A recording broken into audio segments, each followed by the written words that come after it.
પાક છે જીરું, કે જે જીરાની અંદર એક એવો પાક છે કે સેન્સિટિવ ક્રોપ છે, બહુ સેન્સિટિવ ક્રોપ છે, કે જે આપણે નાનું બાળક જેમ ઉછેરીએ એ રીતે આ પાકને આપણે ઉછેરતા હોઈએ છીએ. કારણ કે ઘણા બધા રોગો જીવાતો આવતી હોય, પણ આપણે એનું નિવારણ કરવું જરૂરી છે.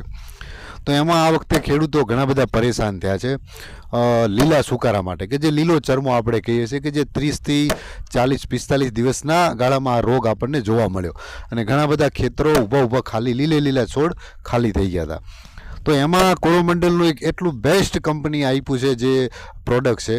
જેનું નામ છે પ્રોસ્પેલ, જે આ વખતે ઘણા બધા વાંકાનેર તાલુકો છે કર્યો અને એમાંથી જે કોઈથી જ્યારે આ રોગ કંટ્રોલ નહોતો થતો ત્યારે પ્રોસ્પેલ એક આપણને ખેડૂતને એક રામબાણ ઇલાજ તરીકે મળ્યું. અને જે ખેડૂત મિત્રોએ આ પ્રોડક્ટનો ઉપયોગ કર્યો અને અભિપ્રાય પણ એવા બેસ્ટ આવ્યા છે કે મને ખૂબ આનંદ થયો કે અમે ખેડૂતની સેવા કરી, કે ખેડૂતનો પાક બચાવવામાં અમે મદદ કરી. જેમાંનું એક તમને હું એનું બતાવીશ એનું ચાર્ટ, કે જે